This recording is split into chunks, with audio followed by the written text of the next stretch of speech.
So, Derek, you are the CEO of UnitedCoin. You have your own businesses. You're an entrepreneur. You have a rags to riches, rags to success story. I want to talk about this with you. First of all, thank you for doing this, man. I really appreciate it.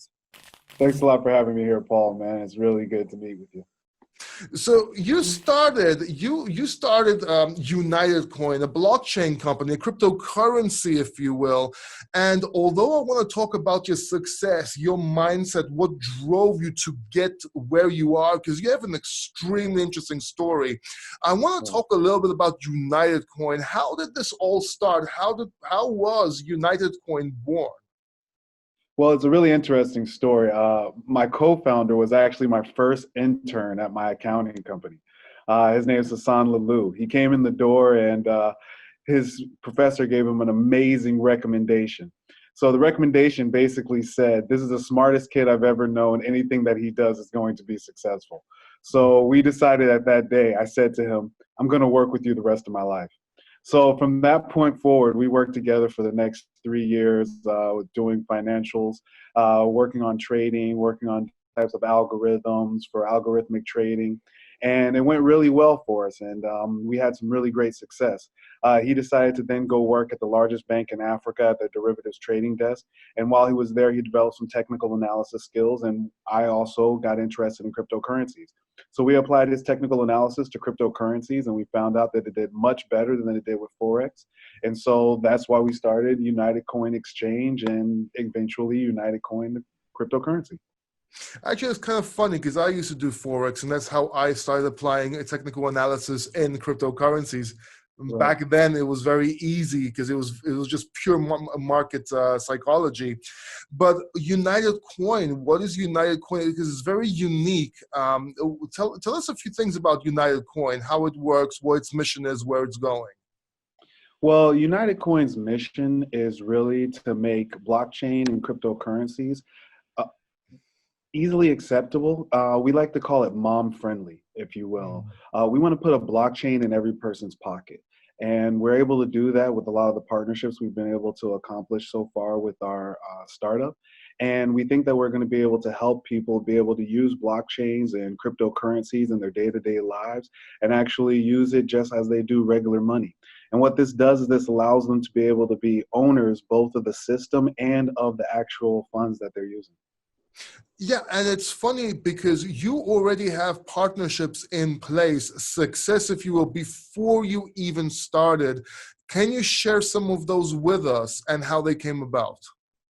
Well, definitely. The first was the partnership that we've gotten with Plug and Play. Plug and Play is the largest startup accelerator in the world. They actually kind of discovered us earlier this year in March. We were accepted to the Plug and Play Accelerator in Mexico, and we really hit it off with the director there and a lot of the startups there, and we were able to implement our blockchain technology and advise a lot of the companies on how they can use blockchain technology with their startups.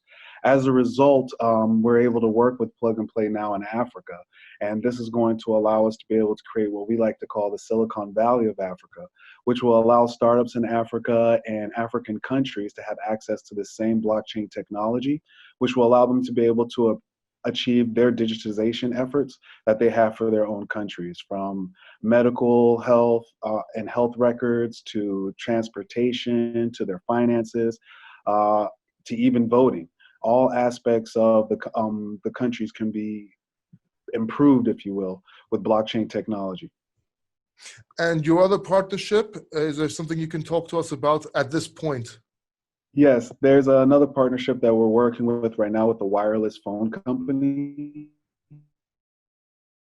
Wireless phone company to actually bring and to allow for free cell phone service by allowing people to be able to answer surveys in their phones and also be able to mine cryptocurrencies with their phones. And they'll be able to earn units in cryptocurrencies, which they can then use to pay their cell phone bill and even load to a MasterCard debit card, which they can then use to buy coffee or use at their favorite stores. Now, these are partnerships some ICOs and companies can only dream of. This is like the kind of news they want after the ICO is done. And you haven't even started yours yet. And you are starting an IMO. Maybe we should clarify this just for the people watching, the difference between an ICO and an IMO and why. Hey, Paul here. Let me jump in real quick. If you're getting value so far from watching this video, then please consider subscribing down below and hitting that bell notification button. It will help me and you get to watch more videos like this one. Thank you, and let's jump back into the video. Okay, so the difference between an ICO and an IMO is mainly that an ICO, anyone can join. For an IMO, you have to be a member first. And so for UnitedCoin, in order to participate in our token sale, you have to be a member first. A lot of people are like, why did you do that? The reason why is because there's a lot of regulation and securities laws in place in a lot of the countries that we want to provide services. And so in order to provide services to all of the members there, not just the individuals who hold cryptocurrency, but even those who hold dollars and want to use cryptocurrencies, you have to be regulated and compliant. And so that's what we're doing, is we're making sure we're regulated and compliant, and that allows us to be able to provide services to everyone worldwide. And you are approved by the SEC. Yes, we're signed with the SEC for a Regulation D offering, a Regulation S offering, and we're completing the filing right now for a Regulation CF offering, which is similar to like a crowdfunding, if you will, which will allow the regular person to be able to invest with us. Amazing. Excellent. Now, I just want to talk a little bit about you, Derek, and I want to get back to UnitedCoin and its advisors and team members, because everybody is amazing. But I want to talk a little bit about Derek. Who is Derek? Actually, if I met you in high school, if I met Derek in high school, who was he? So Derek in high school, actually, my teachers used to call me BMOC, the big man on campus, actually. I played 4 different sports. I played football, basketball, I ran track, and I played volleyball.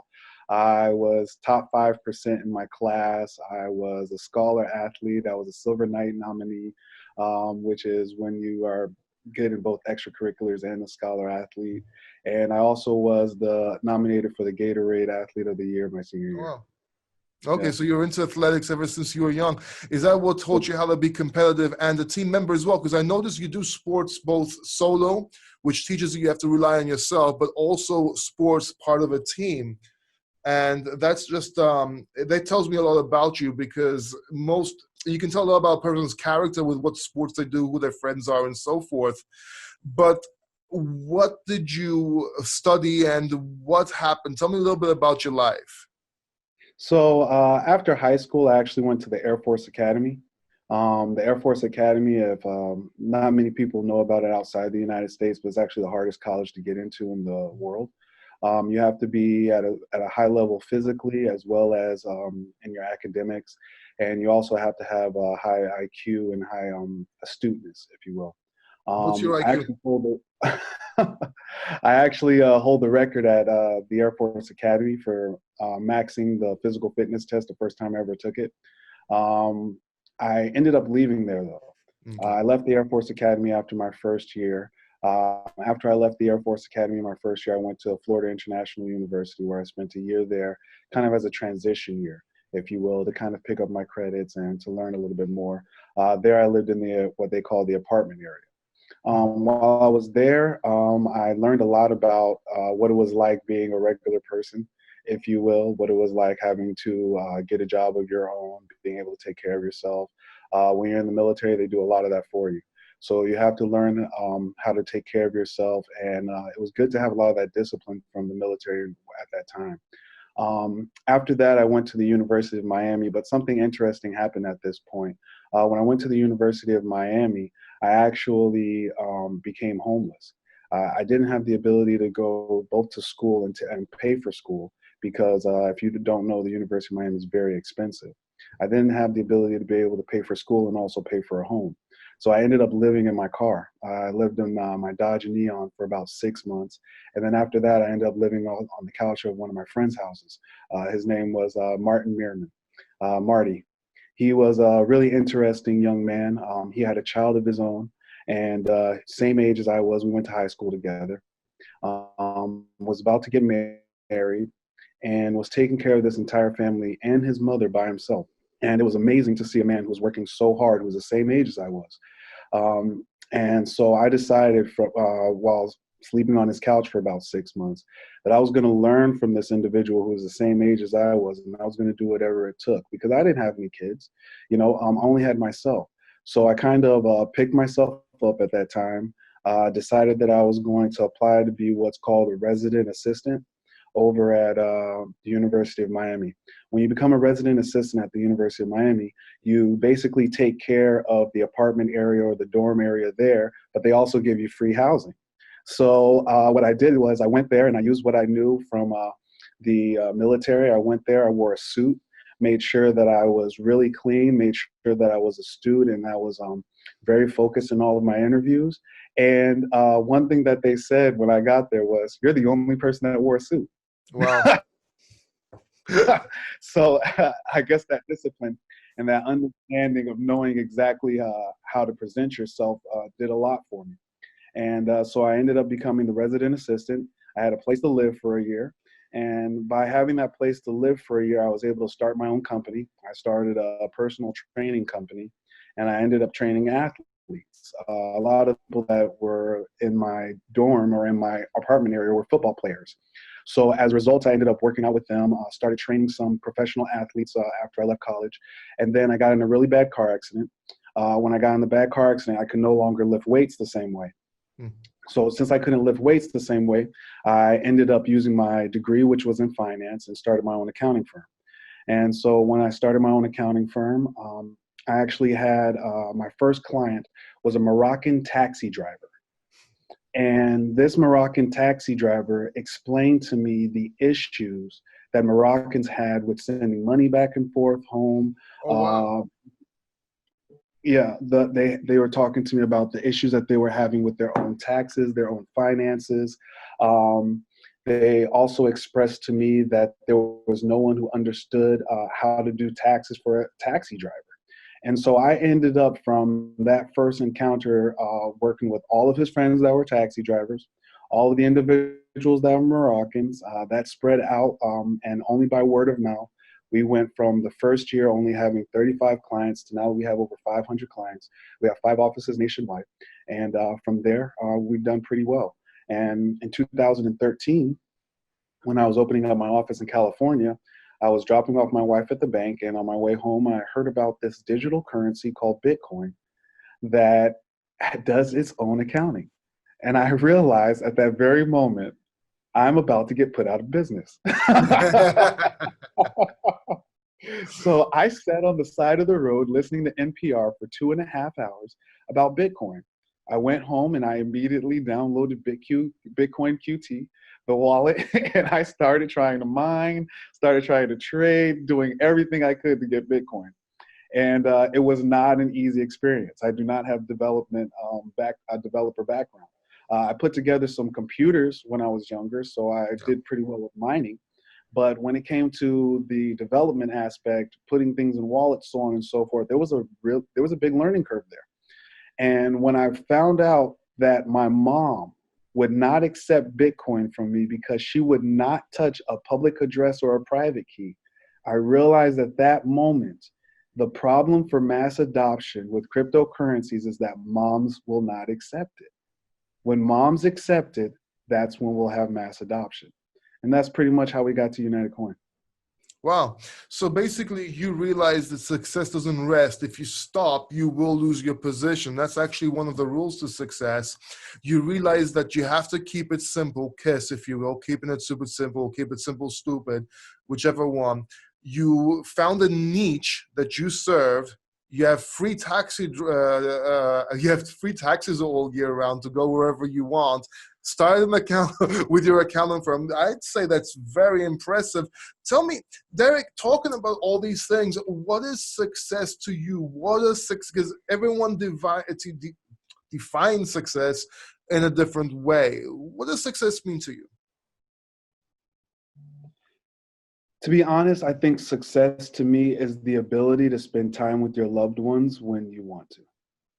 Yeah. So And freedom. freedom, I've learned throughout my life. I mean, my father worked very hard, very successful. But when we were younger, we didn't get to spend that much time together. He would make sure that he made it to all the games. He made it to all the matches, to all the meets. but we didn't spend that much time together because he was always out of town. He was always working. He's a former state senator, so literally he lived in a different city. Yeah. you know. So as a result, I realized that even though he was extremely successful to most people's standards, it wasn't considered success to me because he could not leave in the middle of the week when he wanted to, come to the house, spend time with his family, and then go back to work. He had to spend the entire week up there, which was Tallahassee at the time. And so to me, being able to have that little bit of freedom doesn't really matter how much money you make. So they say you need to fail in order to succeed in life and business. Have you had failures, and how do you handle your failures, Derek? Well, I think I handle them pretty well. I think I've been told all my life, when you fall down, you got to get right back up. Some major failures I've had in my life, I'd say like the first one that I had was when I was in college. I was working at a Baptist hospital, great hospital. They do great work. At the time, I was younger, so I may have been a different Derek, if you will. But when I was working there, I was a temp. That's basically a temporary employee. And so I worked first in the filing area. So I would basically file very simple stuff, shred paper. And from there, I then went into, they saw that I had a lot of, appeal. I could do better than what I was doing. So they put me in other places. So I started working in the health department where I would code in people's benefits. And so there I basically coded in the benefits for everyone that worked at Baptist. We're talking about tens of thousands of people. And so after I coded in everyone's benefits, put together benefit packages for them for, again, tens of thousands of people, did all this work, I had an evaluation at the end of the year. So at the end of the year, I had the evaluation, and I remember her name. I think it was Miss Knight, was my evaluator, and she goes, "Derek, we just want to say that you've done a great job here, but the work that you did, you should have done it much faster, and you should have done it much better." And I go, that's excellent. I thank you very much for that information. I now understand I can't work for anybody.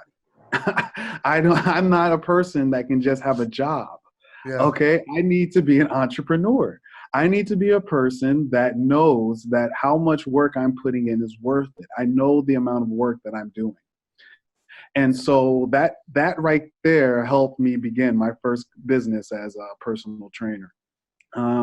My second failure, I would say, was as a personal trainer when I got into my car accident. Now, some might not say that that's a failure because it really wasn't of my own decision, I guess, of my own accord. I guess maybe it could have been my driving, but they found out that it was reckless driving by a construction worker. But it was definitely a holdback. And that holdback taught me a lot about myself personally, taught me a lot about friends, taught me a lot about how people react when you need them. And it made me a little bit more independent.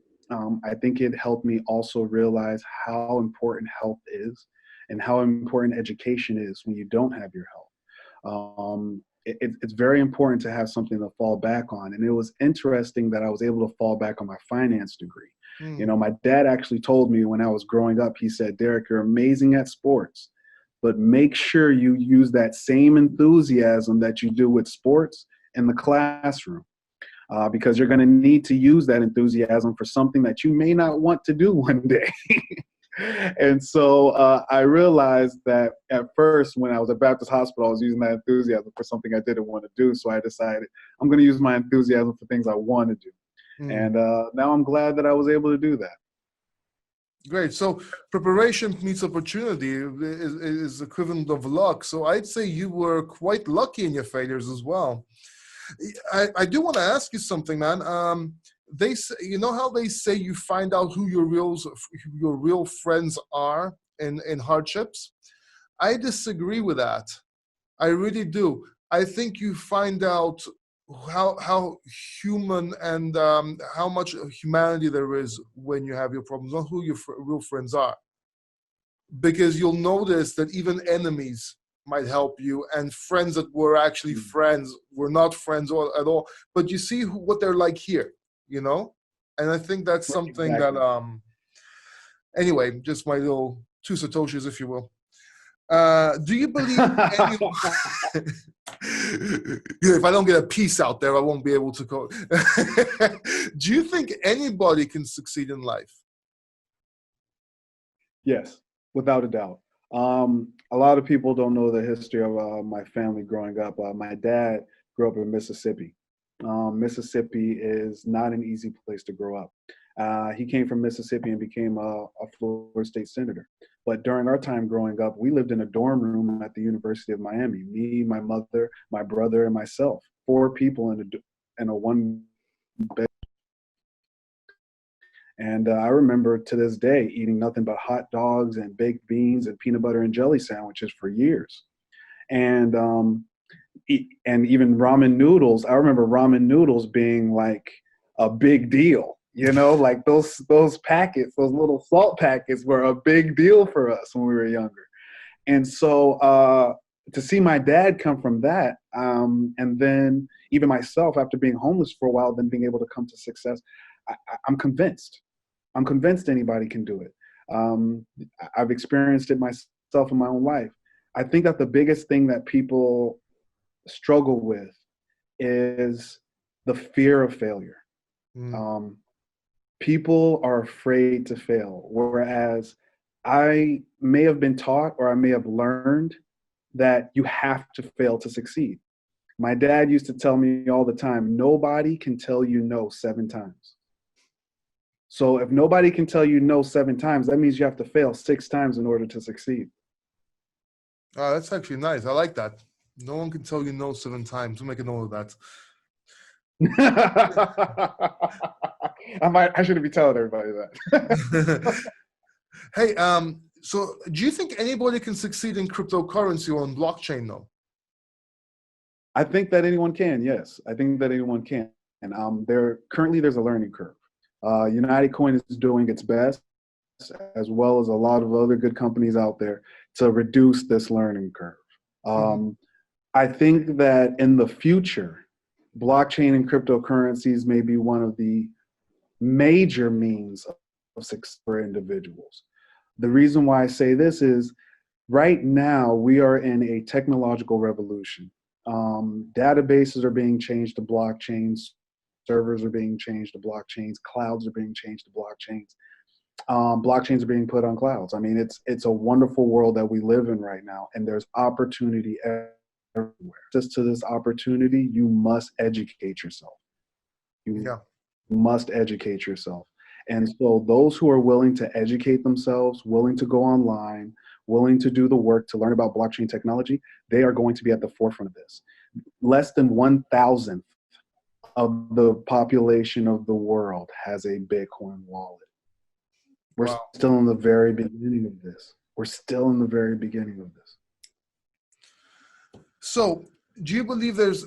Well, I know the answer, but do you believe there are? Tell me some sacrifices that are usually needed to be made in order to succeed. Did you have to sacrifice friends, town, moving away, losing people in order to achieve and become who you became? I would, time is the biggest sacrifice. You're going to give up time with family and friends. That's going to happen sometimes. Sometimes you're going to lose some friends and some friends.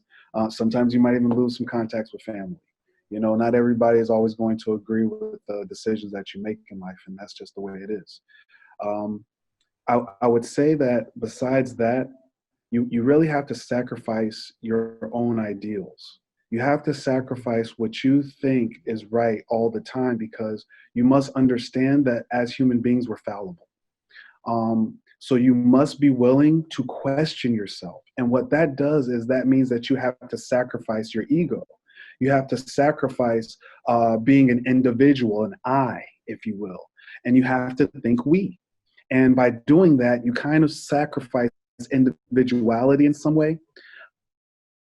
But at the same time, you gain individuality, because there's not many people who think we. There's not many people who think of helping people all the time. So you then get to develop who you truly are. You get to actually give to people. You actually get to give of your time. You actually get to learn how to be compassionate, how to be nice, how to be kind, the things that are necessary in this world. And the only way you ever gain that is by completely sacrificing who you are. You know, there's an amazing African proverb. It says, if you want to get somewhere fast, go alone. If you want to get far, go together.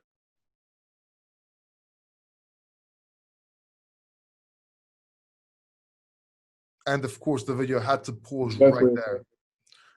As soon as the video just had to pause and cut right there, you know? So you're just looking at me like this, as if I just said the stupidest thing in my life. If you're watching this, we have a bad connection, by the way, so you're going to have to make do with it. I'm going to leave this in there, though, because it just makes for good humor. Derek, do you think mentors are important in life, and did you have any mentors? I do think mentors are important. I think I was extremely lucky. My dad has probably been my mentor. He is an exceptional man. I've learned a lot from him. His ability to be able to deal with struggle, his ability to deal with people, his ability to translate extremely complex subjects into simple jargon and vernacular for the layman is amazing. And I think I've learned a lot from that. He started mentoring me when I was a child. When I was younger, my penalties or my punishments, first when I was in middle school, was to read the Bible cover to cover. Oh, wow. So that happened 3 times in middle school. So I read the Bible cover to cover 3 times before I was 13. All right. Old Testament, New Testament, or both? Pardon me? Old Testament, New Testament, or both? Both, with book reports. Oh, wow. 3 times. 3 times before 13. Changes you, man. It makes you a different person. I've read it once, but not all together. Yeah. I mean, page 1 to page like 1,516, Wow. like cover to cover. I mean, even through numbers, like questions on numbers and the number. And I mean, how many were in this tribe? How many were in that tribe? Like before 13, 3 times, man. Okay. So that explains both who I was and who my father was, if you will, at that age.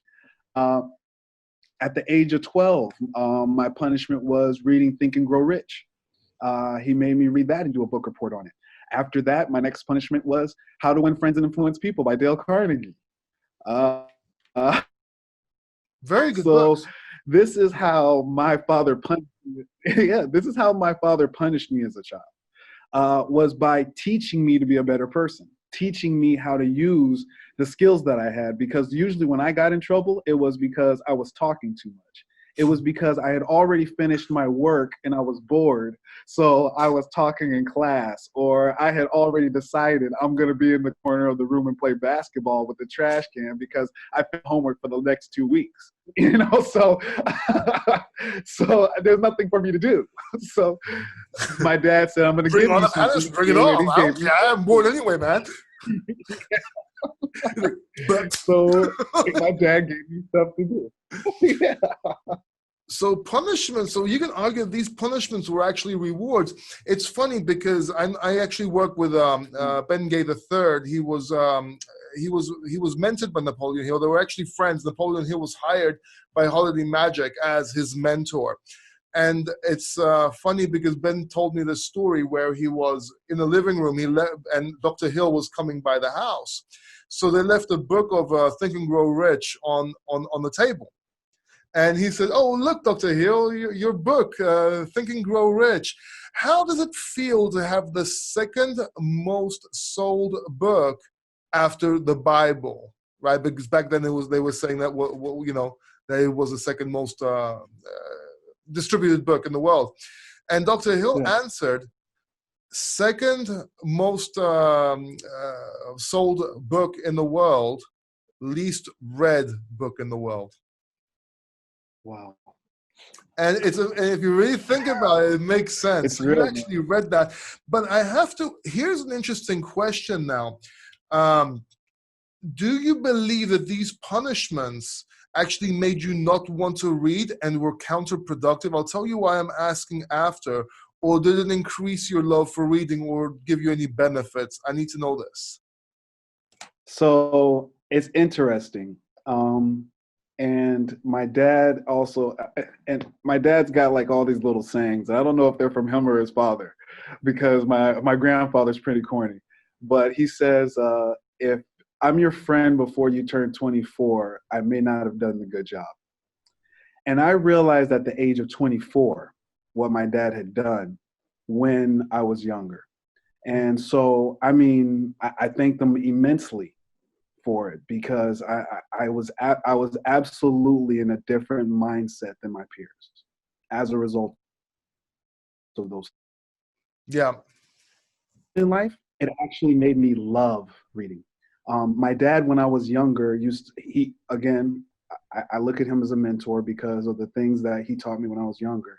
He used to always do these little DVDs or these little tapes where you would learn how to memorize things better, or you learn how to have speed reading.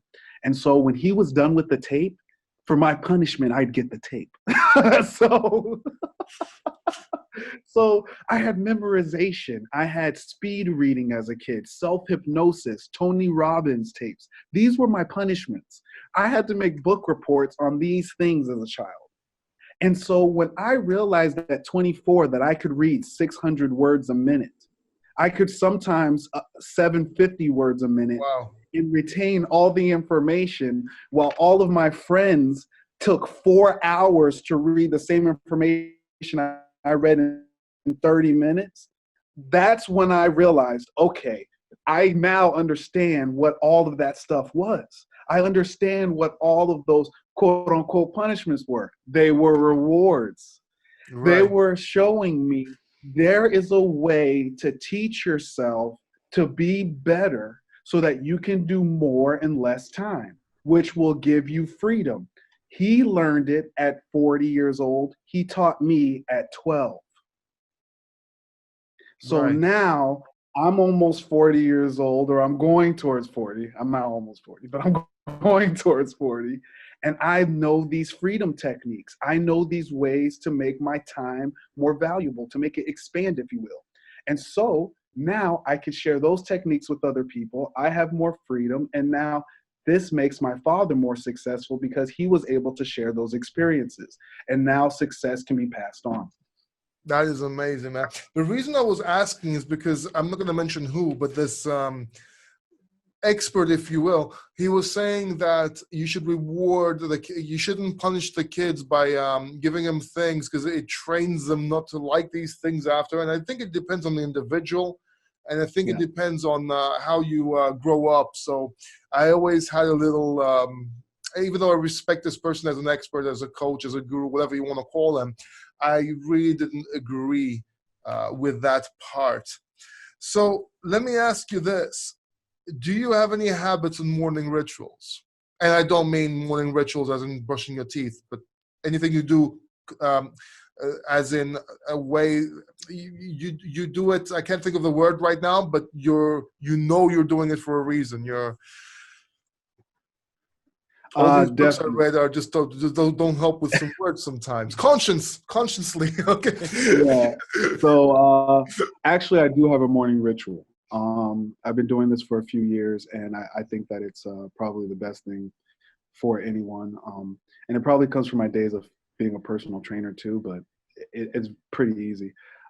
First thing I do when I wake up in the morning is I pray. Thank God that I'm alive. Got another day, so I'm going to do the best that I can with it. After that, I then go into meditation. I do meditation. Usually, I try to get an hour in. Depending on where I am, sometimes maybe it'll be less, if I'm jet lagged or something. But usually, I try to get an hour of meditation. After the hour of meditation, I do what's called the rites. It's from this book called The Secrets of the Fountain of Youth. It's 5 exercises that were done by Tibetan monks, and they're exercises that are used to massage your inner organs and your endocrine system and your lymph nodes, and to help you stay healthy and young. After that, I do 100 push-ups, 100 squats, 100 jumping jacks, and 100 sit-ups. And then after that, I take a shower. That's my morning routine. The reason why I do that is because I tell myself health before wealth. No matter what, in order to be able to be successful, you have to be healthy. If I want to be able to spend my money, I got to be alive to be able to use it. And I want to be able to, and I really like shoes, so you got to be able to walk in order to be able to wear your shoes. So I really like taking care of myself. And I think that is important because I've learned over time that if you take care of your body, it helps take care of your brain. And if you take care of your brain, it helps take care of your business. And Hmm. so it's all together. Nice. I'm gonna have to ask you for either that book or a seminar on that Tibet thing for the massage techniques and everything like that. Tell me, what kind of questions do you wish people asked you? I wish they would ask me, um, why do I brush my teeth the way I do? How do you brush And your it's teeth? very interesting that you said the thing about brushing your teeth. When I brush my teeth, I focus. And people are like, why do you focus when you brush your teeth? And I tell them, because if I'll focus when I brush my teeth, that means I'll focus when I'll do anything. It's a technique that's used by the military and it's used by even by martial artists sometimes in order to get you to be able to focus on anything at any point whenever you feel like it. And so I focus when I brush my teeth. It's the first thing I do as an activity outside of my morning rites. I make sure I focus on every tooth I brush. And so as a result, I know every member of UnitedCoin. I know all of our team members. I know the things they like. I know the things they don't like. I treat people with compassion and kindness because I focus on them. That is amazing. I'm gonna start doing that to that tonight. My wife thinks it's so weird. It's amazing, man. It's wow. So let's move on to United Coin for now. Okay, you said you mentioned the team members, your advisors, their interests, and everything. You have some very talented, if you will, team members and advisors. Do you want to tell me a few things about them, who they are, and how are they working for United Coin? Well, let me first go into the team members. Our co-founders are amazing. Hassan Lalu, he worked at the largest derivatives trading desk in Africa. We use his technical analysis for our trading. He's an amazing trader. He's a very good man as well, a really good person. Rita El Kasri, she worked at IBM at the largest blockchain project between 7 of the largest banks in Europe. An excellent young lady, just a brilliant mind when it comes to operations and the application of blockchain technology. She's also very pleasant. Raleigh, really, really, really amazing young man. 21 years old, understands how to code Ethereum, Bitcoin, Byzantine fault tolerance. I mean, like the guy's amazing, and he's just brilliant. I call him our boy wonder. I really, really enjoy working with him, designing blockchain technology with him. Very smart young man. Besides that, our advisors, my father's an advisor, former state senator. We also have the individuals that worked with him to start Great Florida Bank. Great Florida Bank was bought and sold in Florida, and it holds the record in the United States for getting a newly formed bank to $1 billion in assets the fastest. Wow. The record when they started was 5 years. They did it in 18 months. So the former CEO of that bank is an advisor. The former COO of that bank is an advisor. The former CTO of that bank is an advisor. The audit, my father was on the audit committee of that of their board. So he's an advisor. We have Bintu Coker, who is the head of financial crimes for Standard Chartered Bank in Gambia. She helps us with our KYC and our AML. We have Gene Castleberry, former vice president of SunTrust. We have Keith and Eustacia Jones. They work with the Department of Defense about protecting Army bases from being hacked. They Wow. help us with our security and IT. Yeah.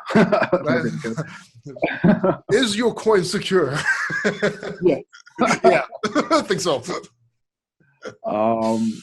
So those are our advisors, and we also have the director of Plug and Play Mexico, Javier Garcia. He's also one of our advisors.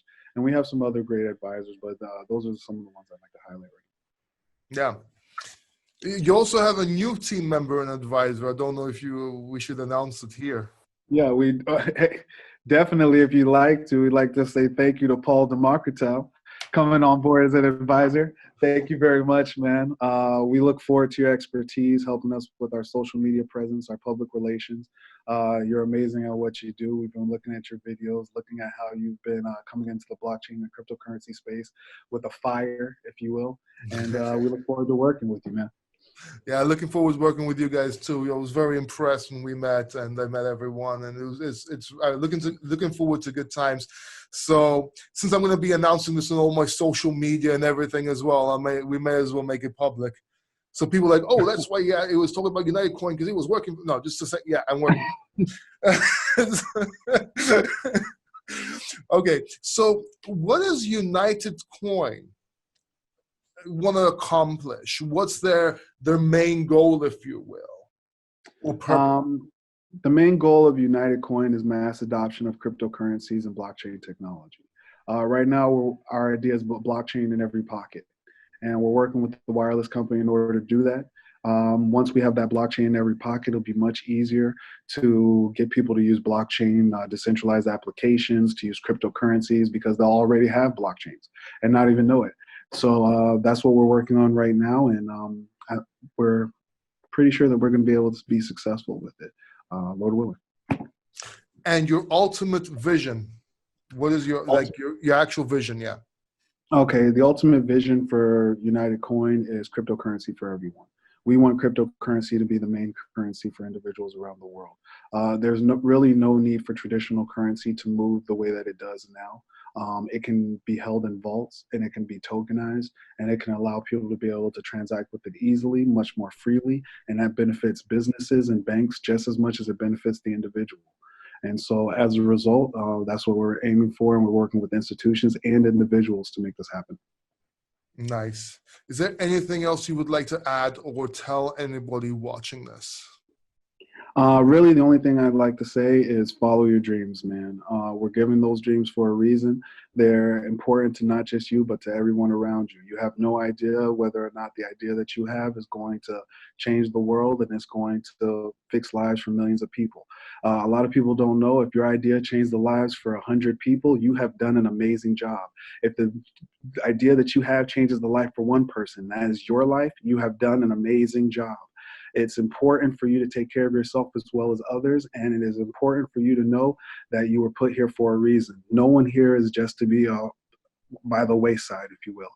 We are all here for a reason. Derek, thank you so much for doing this. We really appreciate it. I forgot to push record. No, I'm just kidding. We got it, man. Thank you for your time. Thank you for watching, guys. And I will see you next time. And until next time, as always, keep succeeding. Blessings. Yes, we coin. UnitedCoin. Yes, we coin.